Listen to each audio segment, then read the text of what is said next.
All right, let's do this.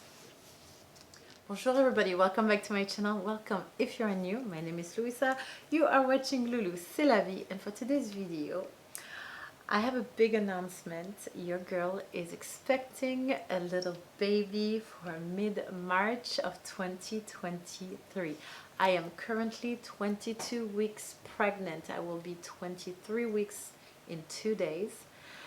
So I am in my 5th month and in my 2nd trimester. The belly is starting to get big. I did make an announcement on Instagram this past weekend. For those of you who follow me on Instagram, you already know. And I am planning on going live on my YouTube channel this Saturday, November 12th at 6 p.m. EST to talk in detail, in a little bit more detail about how I got pregnant, the whole journey that I've been going through. If you guys have any questions for me after watching this video, things that I probably did not answer, feel free to put in the comment section or come to the live stream on Saturday and ask the question.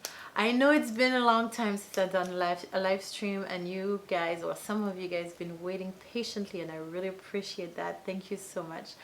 Now that I'm pregnant and I have a little bit more time, I think it's a good time to start live streams again. So voila, I'm starting the first one this Saturday.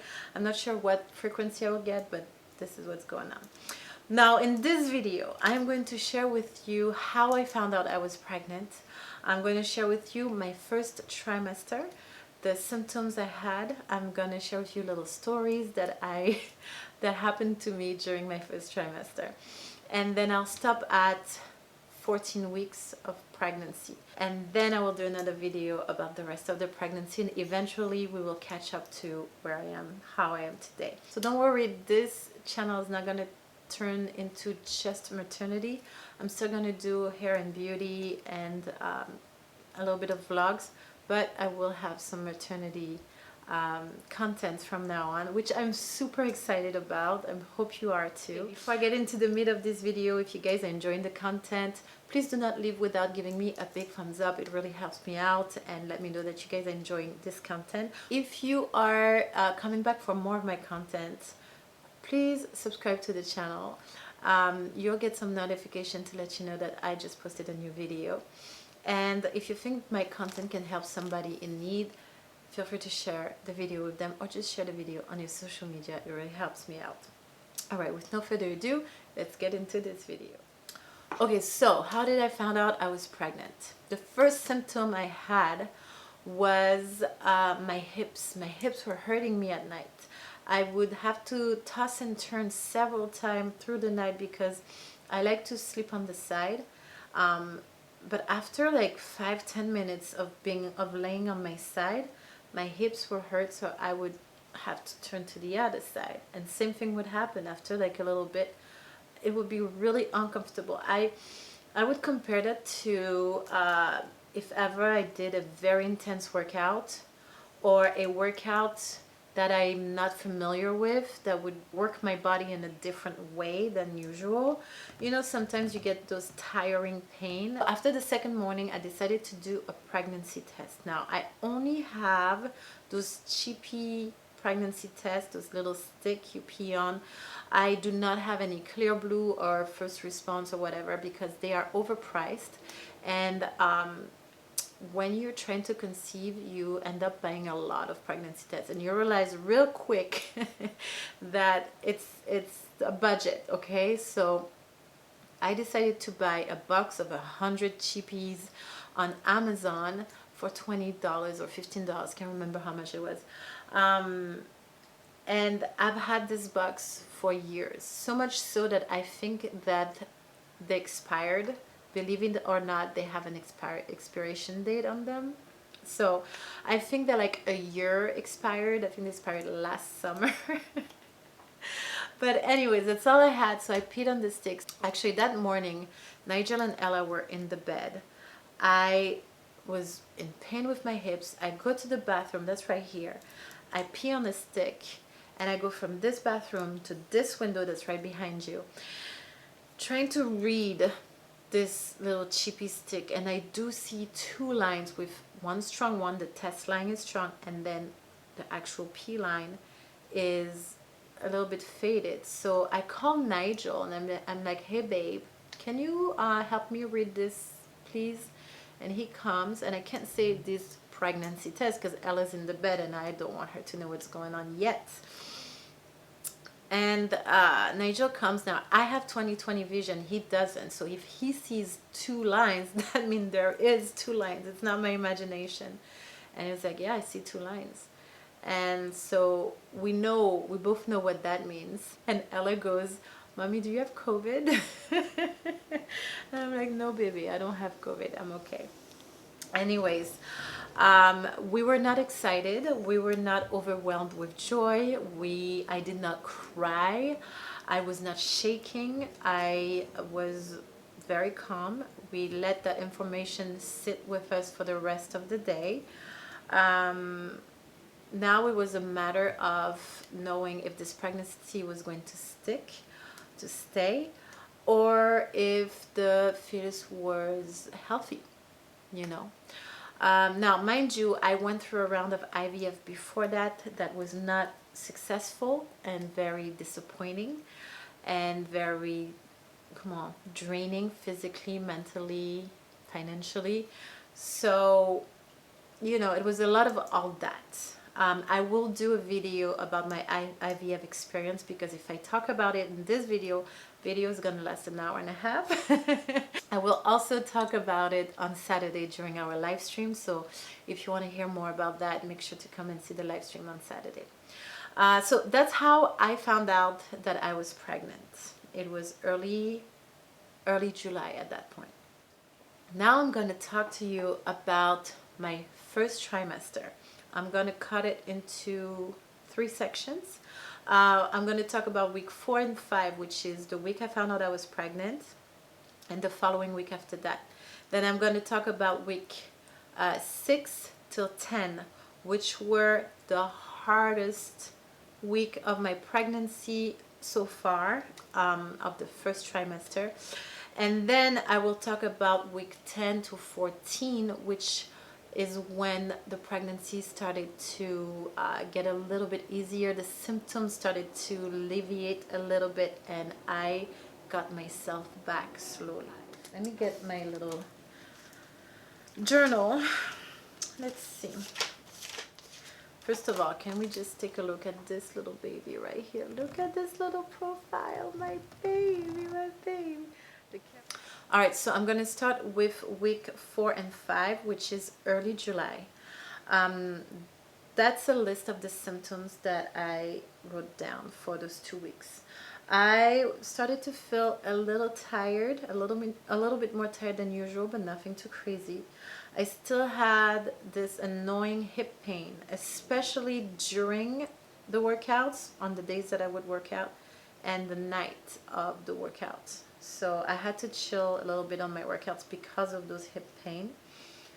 And I think that was just my hips starting to get ready to open for receiving a baby. My nipples and my breast starting hurting, but it was just the beginning, you guys. It was just the beginning. It was not that painful, but I started to feel the pain. I experienced a lot of hair loss. I wrote it twice. Hair loss is written twice in the list of symptoms. It was a little scary. I was losing a lot of hair. And then, okay, it might be TMI for some of you, so just so you know, you might want to skip the next 10 seconds. I experienced a lot of hair bubble in my vagina, which I've never experienced that before. I mean, I did. When you have intercourse, sometimes you have air that gets stuck in your vagina, and then your vagina farts at some point. But that is because of the intercourse. Here, I would feel it was very interesting because the feeling of it. It felt like little air bubble. Think about the little bubble in the champagne glass. You know how they go up like this, or in a glass of Coke, whatever. The bubble go up like this. Well, it felt like that in my vagina, like little air bubble, like coming down, and it was tickling me. And it was really like, you guys, I've never experienced that. And it would be throughout the weeks.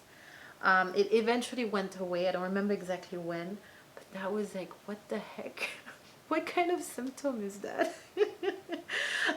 So week 4 and 5, I was still able to fast, and I was still able to work out. Okay. And then comes week 6 and 7 and 8, and things went crescendo. The symptoms, oh my gosh, from week 6 I started to feel a little bit more tired. Like the tiring went up a notch.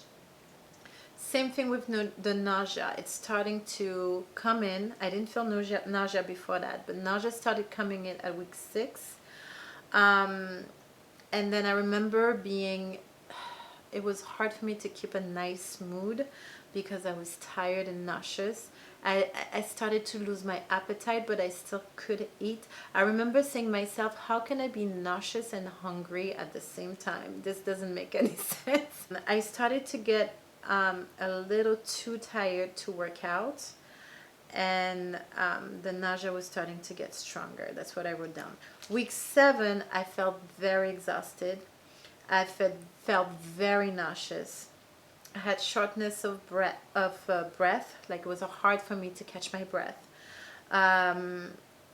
I had swollen and painful breasts. When before my breast was just painful, my nipples were just painful.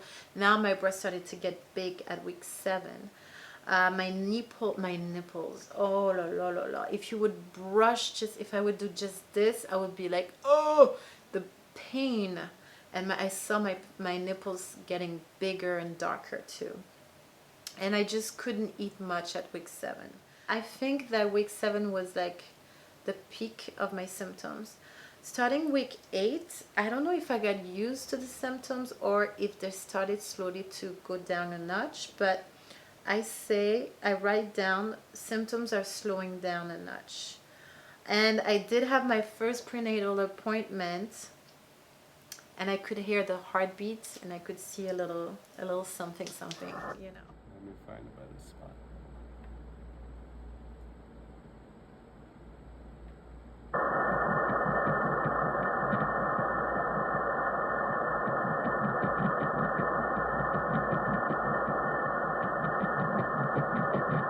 Yeah, sounds good.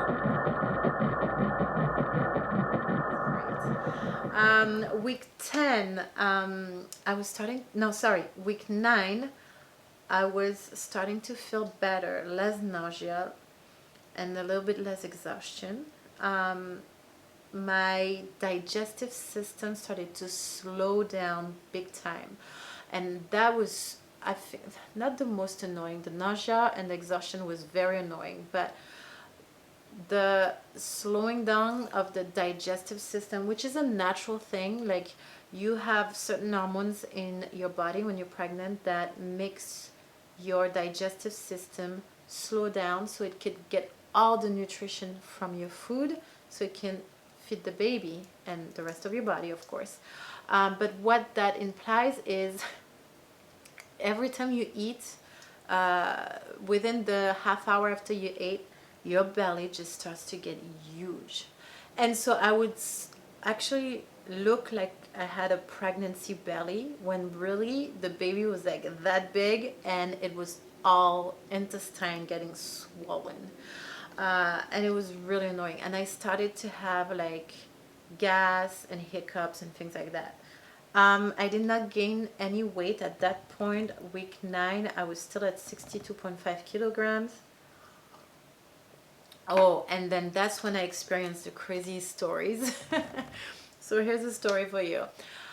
To give you an idea of the level of exhaustion that I was into, I go and drop off Ella to summer camp. And then after that, I decide to go do some grocery shopping, because I understood at that point that I have to do everything in the morning, because after like 1 or 2 p.m., I would be good for nothing. I would just need to rest on the couch or on my bed and sleep. There was no other option available for me. So I go and drop off Ella to summer camp, and I go do some grocery shopping.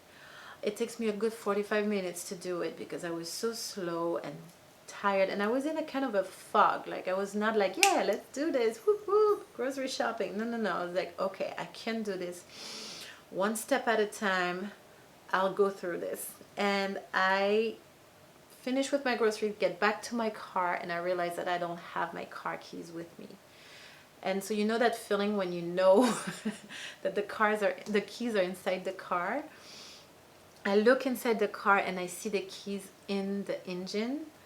At this point I didn't realize it, but the engine was turned on. I pray the universe that my car didn't lock, and thankfully the car door was open, which when you think about it is so crazy. I was at the grocery shop for 45 minutes. My car was unlocked and the keys were on the engine. Anybody could have walked in my car and just drive away. But I guess I have protection. I have good angels around me. And I get in the car to get the keys and I realize the engines were on the whole time. Again, thankfully my car has a very quiet engine, so you could barely hear it. Anyways, I put the groceries in the car and I drive back home. I find the strength to put the refrigerated, the cold grocery in the fridge, and I tell myself, okay, just go take a nap, you'll take care of the rest later, it can wait. You have the meat in the fridge, you have the stuff in the freezer, the rest can wait. I go and lay down on the bed. I look at the time, it is 12:30 p.m. I'm like, let me take a quick half-hour nap, 20-minute nap. I was going for 20 minutes. Close my eyes, feels like 20 minutes passes. Open my eyes, it is 4:30 p.m. you guys. I had to rush to the summer camp to pick up Ella. That summarized very well week 7 till 10. It was really hard to power through. Another quick story for you. I'm a fit model. I work with different brands and I try their clothes on. So I have to stand up on high heels for hours and hours, and I have to change clothes every 10 minutes, every 5 minutes, so that the client can fit the clothes on me. And the goal is to fit as many samples as possible within the time that they have. So I'm the type of fit model that like to be very efficient so that my clients can have as many samples fitted within the time that they book me for. I never ask for a break. I eat while I'm changing. I don't ask to go use the restroom or anything like that. In 15, 17 years of career, I've always had the same way of working, you know. Well, during July and August, especially August, there were 2 times where I had to stop the booking because I felt like I was losing conscience. After standing up for 40 minutes, I couldn't stand up anymore and I had to sit down. The first time I was able to stand back up again, but I could only stand up for 15 minutes, and after that, thankfully, the booking was done. And the second time I had to stop the booking because I was I had no more strength in my body. It felt like I was just losing conscious, but I felt it coming, so I stopped before, because the last thing I wanted is to actually lose conscious. I'm laughing now, but I was not laughing at the moment, trust me. So that was pretty much what I was going through in the midst of my first trimester. And if I compare this to Ella's pregnancy, with Ella, I was nauseous. I was never hungry, but I never had so much exhaustion. It was actually quite the opposite. I remember walking everywhere, working out all the time. Like, I was really active. Here, I had to stop working out at 6-7 weeks, and I was not able to start working out until 13 weeks. And let me tell you, by the end of August, which was getting close to 9-10 weeks, I was starting to mentally feel the effect of not being able to work out for about a month and a half. And I was looking for the light at the end of the tunnel. Like, I was like, when is this gonna get better? Please don't let this be me for the next you know, how many weeks, how many months that I have to do in this pregnancy. It was really tough. So now by the time I reached 10 weeks, my symptoms started to alleviated, and I would gain more and more energy every day and less nausea every day. I was able to eat a little bit more, and by week 13 I was able to get back to the gym. At week 12, we did a CVS, which is kind of like an amniocentesis, but in the first trimester. I will talk more about that during our live stream on Saturday. I will also probably do a video about that because I had 3 of them at this point, and it's a process, and I don't think a lot of people know what to expect when you go through it, so they don't really talk about CVS like that. So I may be doing a video about it.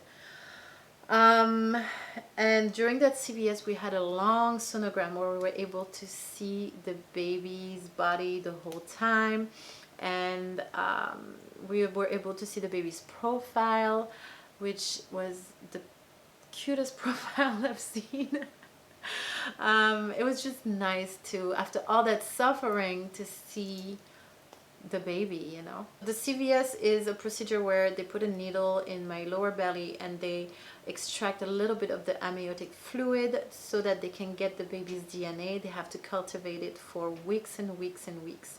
I mean, it depends on how many tests you're doing, but for me, it took a very long time. We didn't have the result from everything until a lot later in the pregnancy, like 17 weeks. So they come to you every week with a result.